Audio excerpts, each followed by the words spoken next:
Louvado seja nosso Senhor Jesus Cristo. Para sempre seja louvado. Vamos dar uma salva de palmas ao nosso Deus. Amém.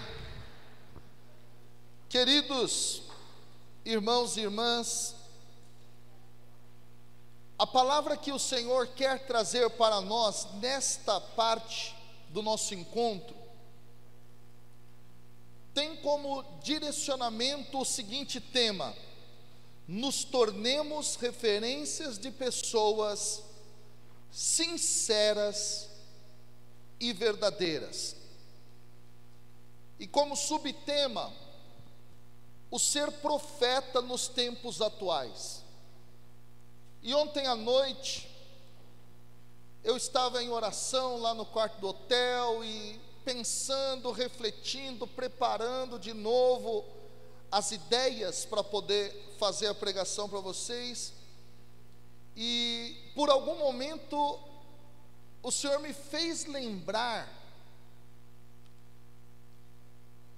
do tema da sabedoria, que se encaixa de forma bastante forte com esse tema que nós temos hoje. E até compartilhava ali atrás, com o Ivan, com o Serginho a respeito disso. E eu quero hoje trabalhar esse tema a partir do tema da sabedoria. E aí, queridos irmãos e irmãs, eu preciso ensinar algo para vocês, como primeira lição, antes que a gente mergulhe nesse texto. A Bíblia, no Antigo Testamento, ela é como um percurso nosso educacional. Como assim, João Cláudio? A Torá, ou Pentateuco, a lei, ela é como se fosse aquele momento da pré-escola.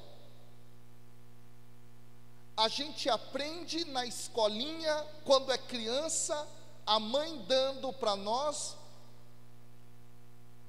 ou a professora, regras. Faz isso, não faz aquilo. Essa é a lei. Ela ajuda a formar o nosso caráter, porque, como nos lembra o apóstolo Paulo, ela revela para nós aquilo que é o certo e o que é errado. Ela ilumina, ela serve para iluminar. Aí a gente cresce, a gente entra no nosso momento de ensino fundamental e ensino médio. Isso a gente chama de livros históricos. Você cresce, você passa a viver a vida, passa a compreender um pouco mais aquilo que é a história do seu país, do mundo, você se situa.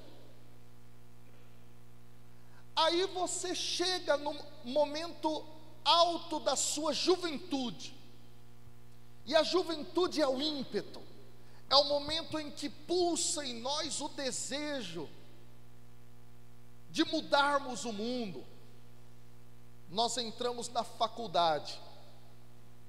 Na faculdade são os livros proféticos. E na faculdade a gente gosta de organizar as coisas, organizar os eventos, fazer as coisas, e a gente tem sonhos de mudar tudo que está diante de nós. Não é assim que é na faculdade? A gente está na nossa juventude, e muitas vezes a gente nem mede as nossas palavras quando a gente é jovem, verdade ou não é? A gente rasga o verbo. Os profetas da Bíblia são para nós, nessa metáfora, essa representação. Aí você termina a faculdade, entra no mercado de trabalho, está casado. Aí você que queria mudar o mundo, começa a perceber que você tem que pagar suas contas. Você começa a perceber que tem que alimentar as suas crias, começa a cair em si que necessário é um amadurecimento. Esse é o momento da sua vida adulta, ou vida, se você quiser, já para a velhice. Esse momento, para nós, na metáfora bíblica, qual vai ser? Os livros de sabedoria, os livros sapienciais. E é muito interessante que essa metáfora, ela é uma metáfora que revela para nós aquilo que é o próprio processo da revelação de Deus. João Cláudio, o Novo Testamento, meu irmão, o Novo Testamento é mestrado, doutorado, é a pós-graduação. É para quem quer ir além. Mas o que eu quero dizer? Na nossa linguagem de ministério de pregação e na nossa linguagem dentro da corrente de graça carismática, a gente gosta muito de falar em sermos profetas, mas nós nos esquecemos de falar que nós precisamos ser sábios. Porque falar sobre ser profeta nos leva a algo claro, que também nos é próprio, de dizer o que precisa ser dito, de denunciar, de anunciar, de ter ímpeto de realização. Só que a gente se esquece que a palavra de Deus também propõe o equilíbrio do ancião.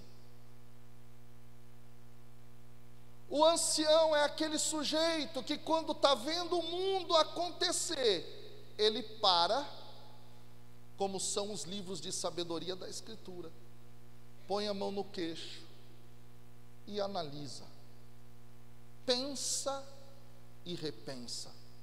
Esses são os livros da literatura sapiencial. Se você, por exemplo, pegar Jó, Salmos, Provérbios, Cântico dos Cânticos, Eclesiástico também, e Sabedoria, você vai ver que esses livros são de pessoas maduras, que observam o mundo acontecer a 1000 por hora, mas eles param para analisar, ponderar, refletir, e por isso eu pediria licença para dizer, ao invés de enfatizar profeta nos tempos atuais, sábios nos tempos atuais. Nós precisamos amadurecer, e esse amadurecimento, meus irmãos e minhas irmãs, é que nos levará, como renovação carismática católica, para os próximos 50 anos, para um nível maior do que o nível ao qual nós alcançamos até agora. Um dado que me faz muito refletir: a gente tem feito nesses jubileus celebrações, muito bom. Agora também é necessário parar para pensar no amadurecimento. 50 anos é vida adulta. Agora vamos entender então, lendo um texto pequeno do livro da sabedoria, o que é realmente ter essa sabedoria. Abra sua Bíblia, lá no capítulo 1, versículo 1, ou melhor, versículo 2, do livro da sabedoria. Eu estou tentando abrir o texto aqui para pôr na tela para vocês, mas como a minha internet não está muito boa, não está conseguindo baixar. Versículo 1, não é versículo 2 não, sabedoria, capítulo 1, versículo 1. Quantos aqui querem vivenciar sabedoria e amadurecer na sua caminhada? Levanta a mão. Você está preparado para esse texto ou não?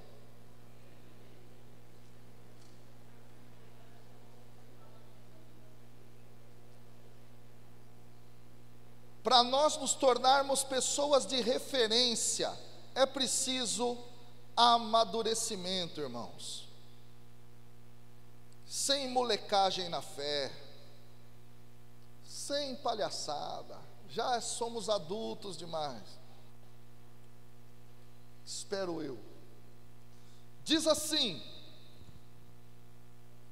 amai a justiça, vós que julgais a terra, pensai no Senhor com retidão, procurai-o com simplicidade de coração, porque ele se deixa encontrar por aqueles que não o tentam.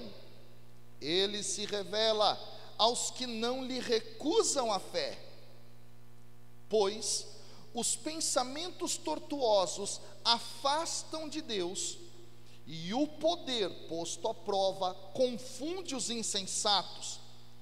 A sabedoria não entra numa alma maligna, ela não habita num corpo devedor ao pecado, pois o Espírito Santo, o educador, foge da duplicidade, ele se retira diante dos pensamentos sem sentido, ele se ofusca quando sobrevém a injustiça.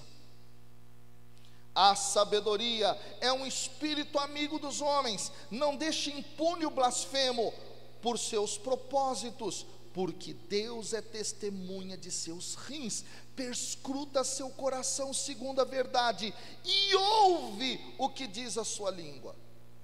O Espírito do Senhor enche o universo, e Ele que mantém unidas todas as coisas, não ignora nenhum som.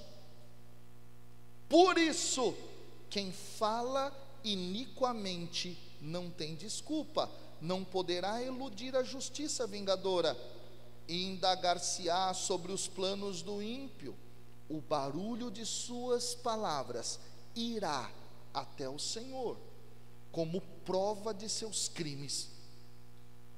Um ouvido cioso ouve tudo, nenhum rumor dos murmúrios lhe escapa. Guardai-vos, pois, do murmúrio inútil, poupai a vossa língua a maledicência. Não há frase furtiva que caia no vazio, a boca caluniadora mata a alma. Vamos dar uma salva de palmas a essa palavra? Está preparado para entendê-la, não? Eu não sei quantas pregações você já ouviu sobre essa passagem. Alguém já ouviu alguma, não? A Bíblia é tão rica, né? Você vê? Tem tanta coisa. Nós estamos diante de um texto que é escrito num período muito duro da história de Israel, justamente o momento no qual Israel está sob o domínio dos gregos, e estes estão impondo sobre o povo de Deus a sua religião, estão impondo a sua cultura, e isso com muita força e violência. E neste instante, muitos jovens judeus estão apostatando da fé, estão largando a aliança com Deus de Israel para se voltarem aos deuses pagãos. É por isso que a literatura de sabedoria, ela sempre será uma literatura de um sábio que está ensinando um jovem. E aí é que você percebe que em diversos momentos essa literatura vai usar a expressão meu filho, meu filho. A todo instante ela repete. É como se alguém realmente estivesse ensinando aquele que está começando na vida. E aqui há algo maravilhoso. O texto, nos 5 primeiros versículos, ele parece se dirigir àqueles que estão na liderança do povo. E por que ele parece se dirigir àqueles que estão na liderança do povo? Porque o texto diz que aqueles que estão ouvindo a palavra são aqueles que julgam a terra. É muito interessante isso. No versículo 1 ele fala qual é a plateia. Qual é a plateia desse discurso, nesses primeiros versículos? Quem julga a terra. E quem julga a terra são aqueles que estão nas lideranças, são aqueles que estão à frente. E no Antigo Testamento muitas vezes são os reis. Agora eu só queria fazer uma aplicação comparativa. Quem está no ministério de formação e de pregação são pessoas que estão à frente do povo. Esse discurso serve para nós. E o discurso do livro da sabedoria, para ensinar o que é ser sábio, começa com uma frase imperativa, fantástica, com uma profundidade imensa. Se queremos ter sabedoria, devemos amar a justiça. Queres ter sabedoria? Ame a justiça. João Cláudio, o que é a justiça? A obediência à vontade de Deus, lembra? A obediência à direção do Senhor. Se eu quero ser uma liderança de referência para as pessoas do meu grupo de oração, da renovação carismática da minha diocese, do estado, do Brasil, do mundo, enfim, e para as pessoas da sociedade, eu preciso ser conhecido como alguém que ama obedecer a Deus, que obedece ao Senhor sem peso, que obedece ao Senhor sem carregar fardos pesados. É muito forte como o texto chama a gente a uma experiência profunda de amor à vontade de Deus.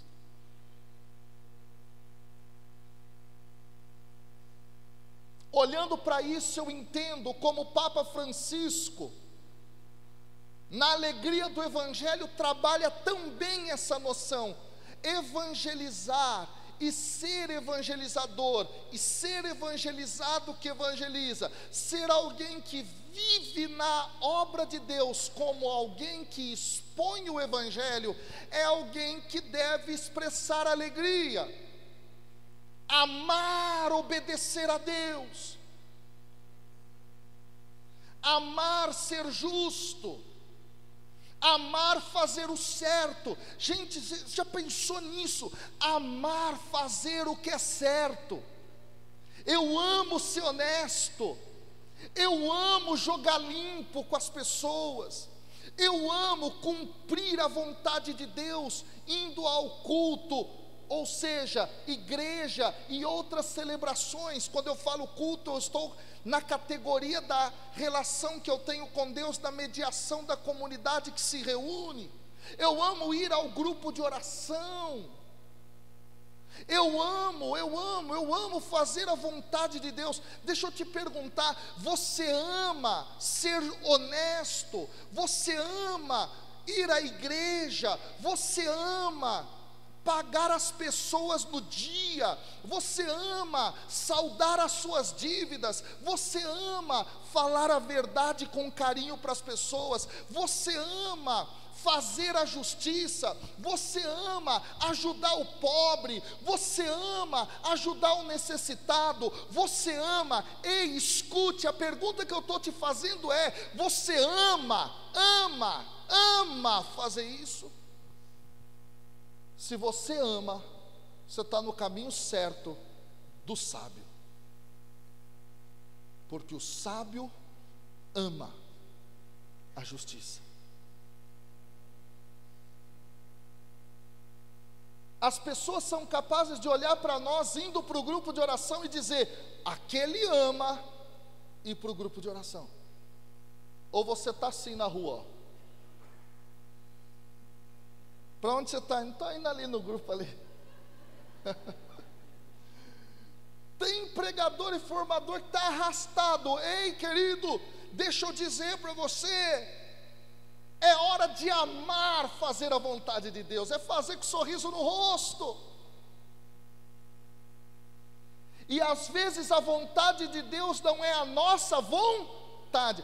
Ah, como eu queria coordenar tal coisa. Ah, como eu queria liderar tal movimento. Ah, como eu... Tal movimento você já entendeu, né? Ah, como eu gostaria de coordenar o grupo. Ah, como Deus diz não. E você está como? Com a cara fechada, amarrada e triste? Ou está feliz? Obrigado, Senhor, quero fazer a tua vontade e não a minha.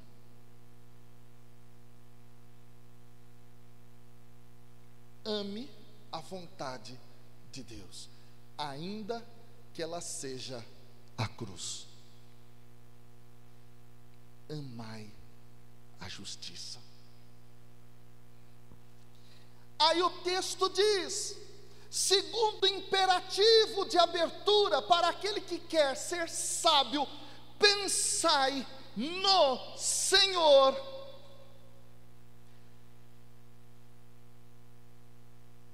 Pensai no Senhor. Quais são os seus pensamentos? O que ocupa a tua mente? O que ocupa os teus processamentos mentais? O que ocupa? O Senhor?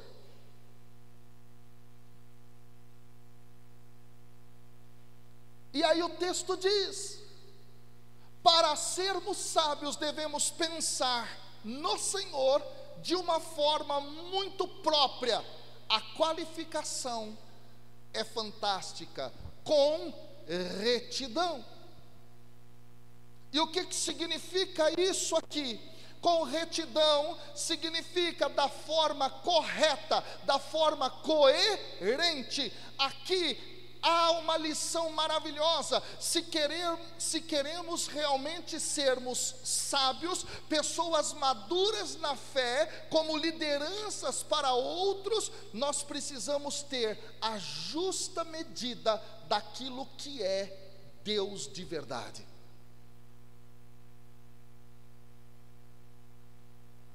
E há uma passagem interessante do Novo Testamento que fala a respeito justamente da armadilha que a gente cai. É aquele momento em que Jesus está fazendo o seu caminho, de repente vem correndo quem? Um jovem. Ele tem que ser jovem, ele não é sábio, ele não pensa Deus com retidão. Quer ver só? Por que o jovem rico tem que ser rico? Rico não, tem que ser jovem. Você já fez essa pergunta? Não. É porque ele não amadureceu ainda. E só amadurece quem tem sabedoria. E só tem sabedoria quem pensa no Senhor. Quem pensa no Senhor com retidão, na justa medida, na régua exata, no conceito certo. Aquele jovem chegou correndo, ultrapassou a comitiva de Jesus, se abaixou, olhou para ele e disse assim: Senhor, o que eu faço para ter a vida eterna? Jesus faz a pergunta para ele. Qual que é a pergunta? Qual que é a pergunta? Você vive os mandamentos? Aí ele diz: os mandamentos. Você já parou para contar quantos mandamentos Jesus fala naquela passagem? Hã?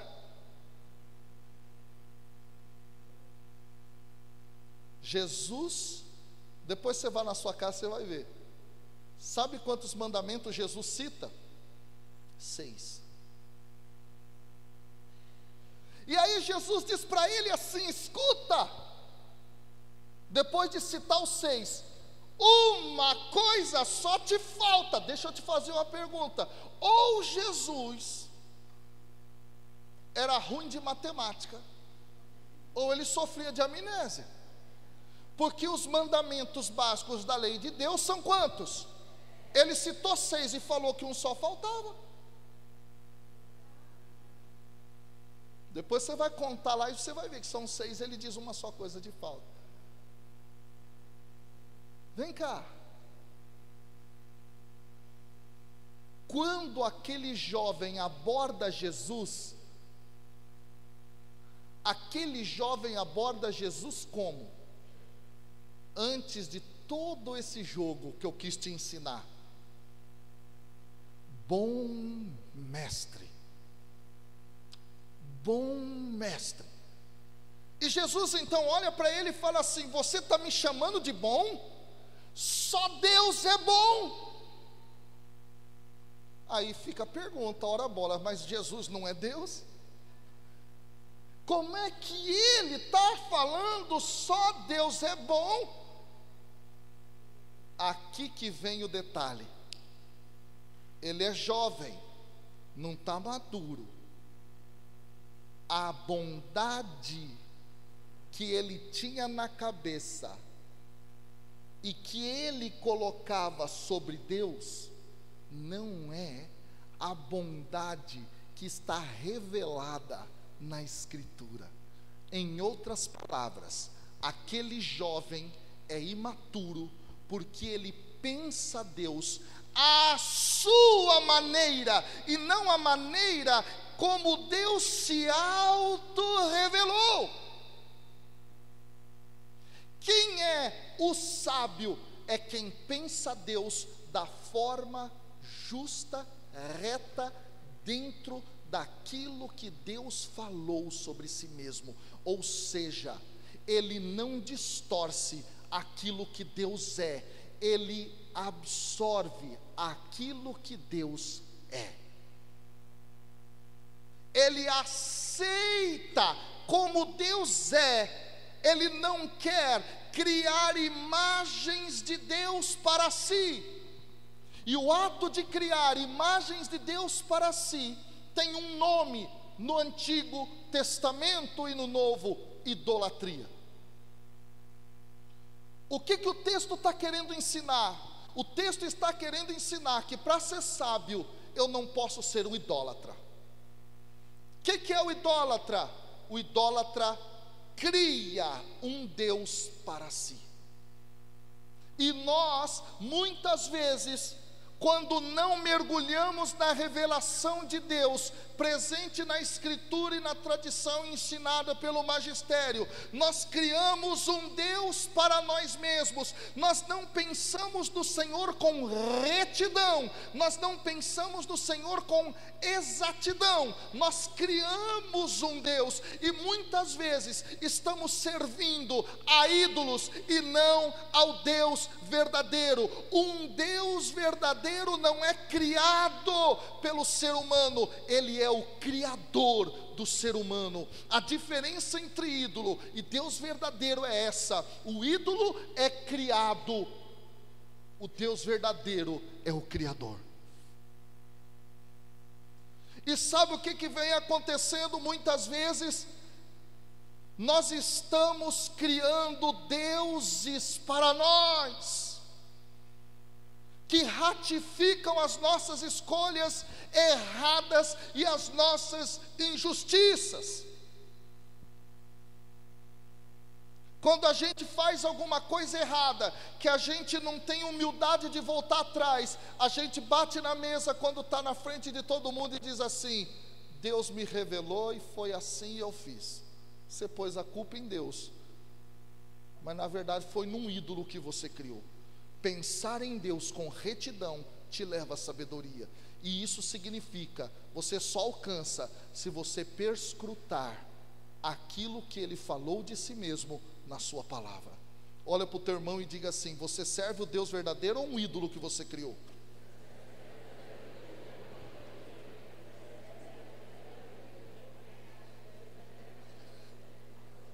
Essa pergunta tem que ser feita. Aí eu só vou te dizer um negocinho, ó. Se você não busca saber quem é Deus, você está atrás de um ídolo.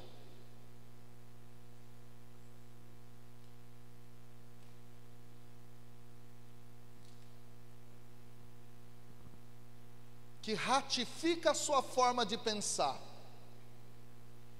Então eu sou da esquerda, eu sou do PT. Deus é assim, tá vendo? Porque Deus mandou fazer tal. Eu estou criando, um ídolo que ratifica minhas escolhas partidárias. Eu sou conservador. Olha aqui, olha. Deus é assim. Ídolo também. É na esquerda e na direita. E é no centro também. Eu coloco Deus como motivo. E se eu busco aquilo que Deus está falando, eu vou perceber que não é muito aquilo. Só que na hora que aparece alguém revelando o contrário do que eu penso, eu digo que o outro é herege, que o outro está errado e que sou eu que estou certo. Se você não lê a Bíblia, você vai atrás de vozes.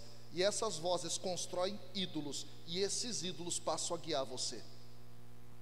A palavra ídolo tem a mesma raiz de ideia. Pense nisso. Vamos continuar, meu tempo já acabou. Procurai-o com simplicidade de coração. O que o sábio faz? Ele procura a Deus. Te pergunto, você está procurando a Deus?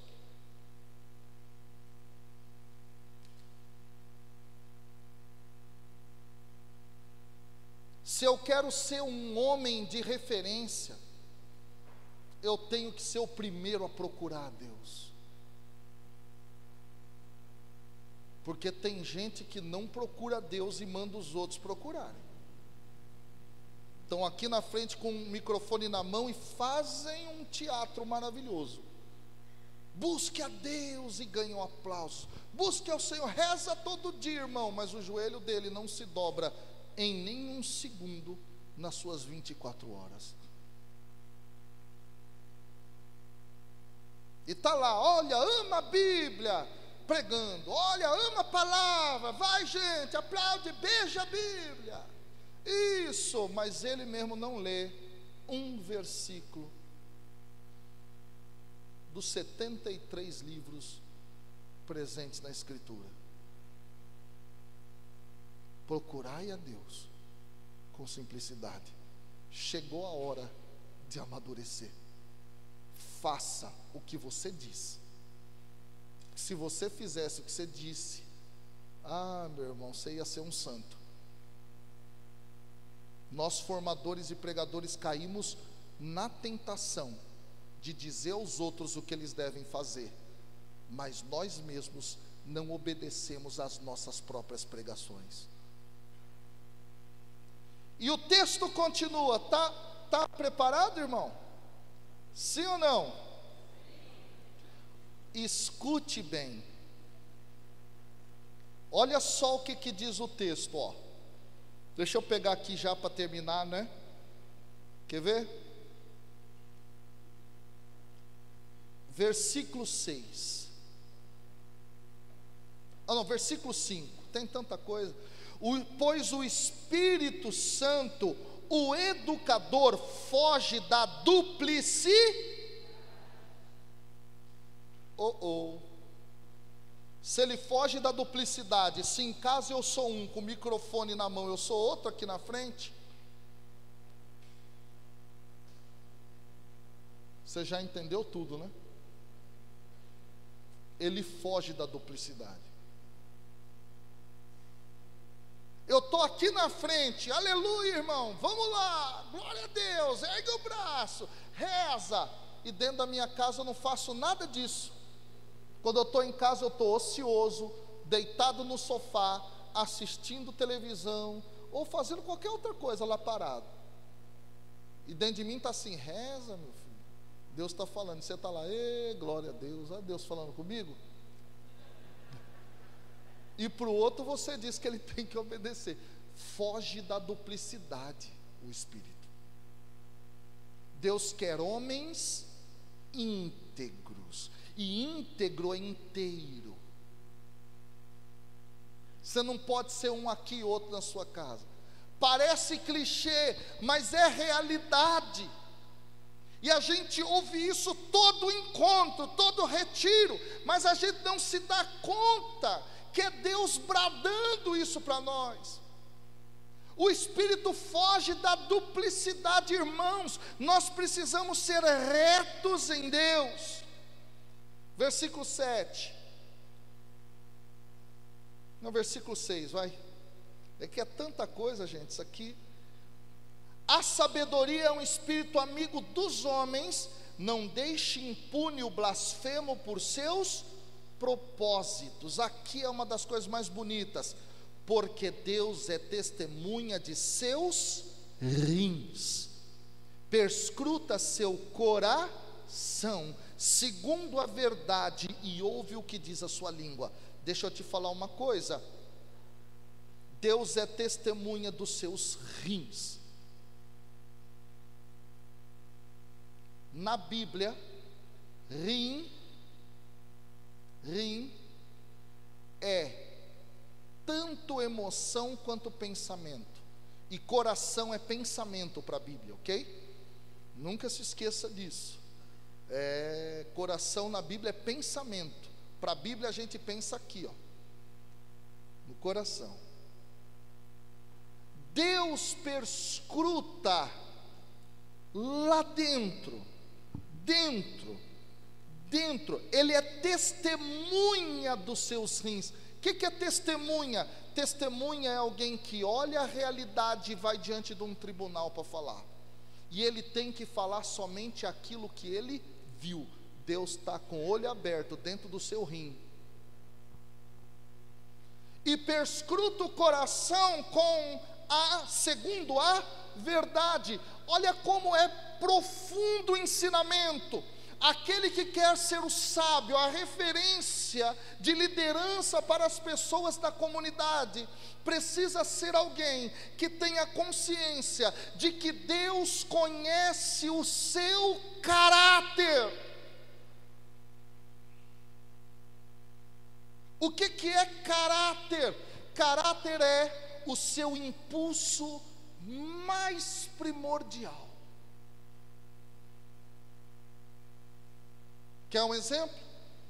Eu estou aqui na frente, mas Deus sabe qual é a minha intenção mais profunda. Você está aqui no retiro, no encontro, no congresso, mas Deus sabe qual é a sua intenção mais profunda. Ele sonda seus rins, Ele perscruta o seu coração, segundo a verdade. Verdade aqui é aletheia, é desvelamento, texto de sabedoria em grego. Deus tira todo o véu e Ele conhece o mais profundo da tua consciência. Você não conhece o que eu penso, mas Deus conhece. Eu não conheço o que você pensa, mas Deus conhece. Ou seja, para sermos sábios, precisamos vigiar o mais profundo do nosso caráter. E deixa eu te fazer algumas perguntas, escute bem. Qual é a sua intenção ao estar aqui nesse encontro? É conseguir mais vaga para pregar nos outros grupos? É fazer network cristão? Que tem pregador que vai nos encontros para isso. Ele pega o cartão dele. Peraí, eu vou lá no ENF. Vai para quê? Eu vou lá, né, irmão? Porque vai que surge uma pregação para mim. Só que ele não fala, está dentro dele. Só que ele não diz, mas Deus sonda o rim dele. Deus está lá no rim dele, ó. Deus conhece o mais profundo do seu caráter.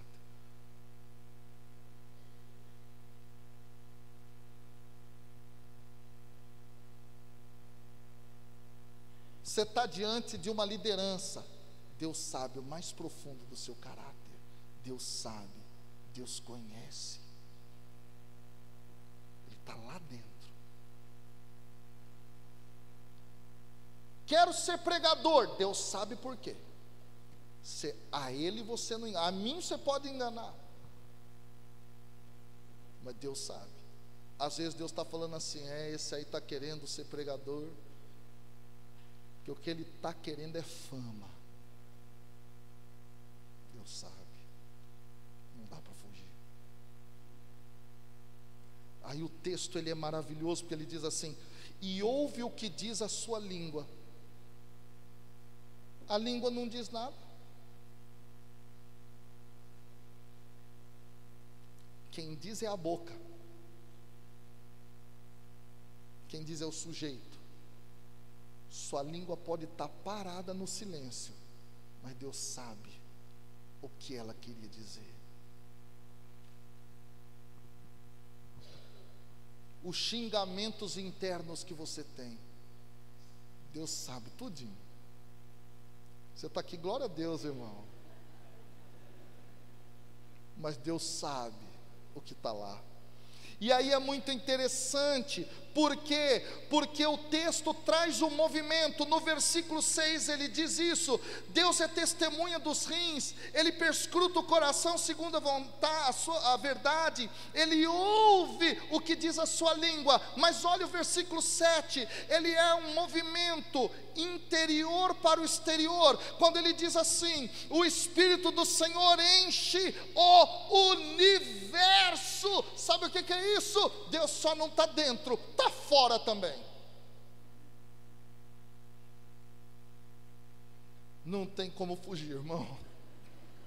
Já era. Deus sabe. Agora, tem uma parte que eu acho uma coisa muito linda. Ele diz assim, ó: não ignora nenhum som.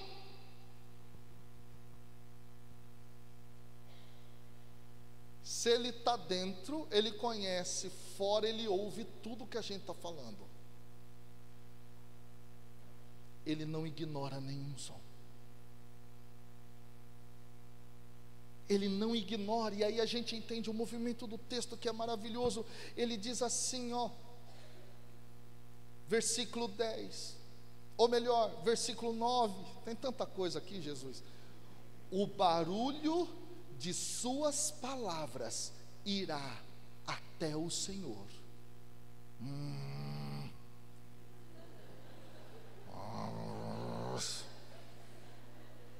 Deus está aqui, ó. Deus está aqui agora. Se eu falo baixo, falo alto, se eu penso, Deus sabe. Sabe o que Deus quer? Sábios. Controla suas palavras, irmão. Controla teu ímpeto. Controla até tua empolgação. Como é que eu estava lá no encontro do Ministério Jovem aí, estadual, há semanas atrás, lá do Paraná. Você fala com o jovem, ele está, glória a Deus. Isso aí, o fogo pega, o negócio é bom demais, aquele negócio tudo, mas quando a gente é mais velho, a gente já começa a perceber que muito ali é fogo de palha, e que até mesmo a nossa empolgação a gente tem que controlar. Quantos encontros você saiu assim, eita, vamos lá, e chega no grupo de oração, começa, ixi, aqui já coisa, controla. Seja aquele sujeito ancião que observa, faz o que é certo, no prumo correto, e aí você vai ser uma referência. Deixa de ser um falastrão, deixa de ser um bobo que abre a boca para tudo, que acha que é profeta porque fala da boca para fora qualquer coisa que lhe passa pela cabeça. Seja sábio, não seja um tolo. Eu sou profeta, João Carlos. Por quê? Porque eu chego mesmo, eu falo mesmo. Irmão, aqui Deus está falando aqui, ó, meu filho, você quer ser sábio, fica quietinho. Profeta fala, mas profeta cala. E às vezes o calar do profeta é a sua profecia. Cuidado. E o texto é maravilhoso, e com isso eu vou terminar. Guardai-vos, pois, do murmúrio inútil, poupai a vossa língua da maledicência. Não há frase furtiva que caia no vazio. Por que não cai no vazio? Porque Deus ocupa todo espaço. Não que Deus seja matéria nesse sentido. No sentido da metáfora, Deus está em todo canto. Não cai no vazio nunca. Controle tuas palavras. Ah, meu irmão, sabe uma coisa? Termino assim.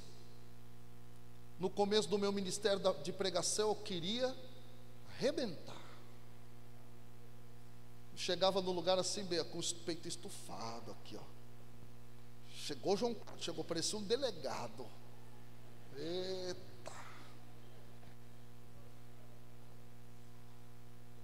E muitas vezes eu ficava lá eu gosto de sentar no fundo do meu grupo de oração. Meu grupo de oração tem uma assembleia mais ou menos desse tamanho aqui, de gente que participa. Eu gosto de sentar no fundo, mas antes eu sentava no fundo para ficar vendo. Quando eu entrar lá, o fogo vai pegar, você vai ver, irmão.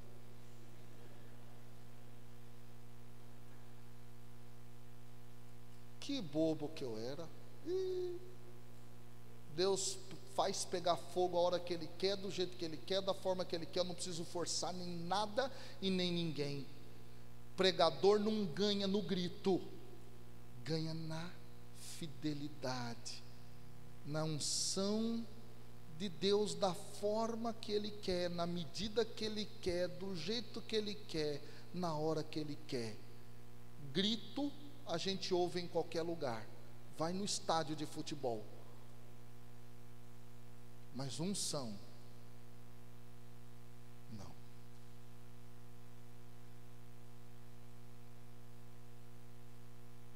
A grande pergunta de Deus para você, para mim, para nós: você vem sendo sábio?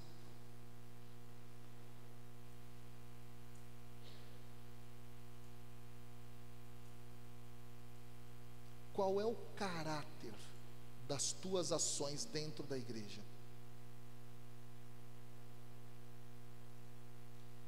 Qual é? Quais são as suas intenções mais profundas? Deus sabe.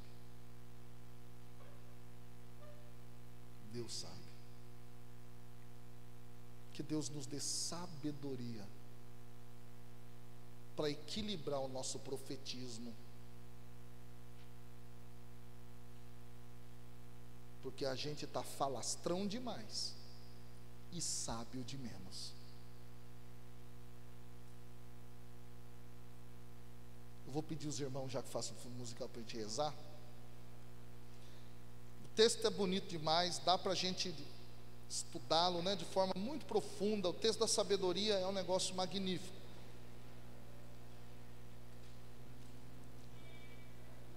Mas se a gente quer ser referência para as pessoas, a gente tem que ser sábio. Tem que ser sábio.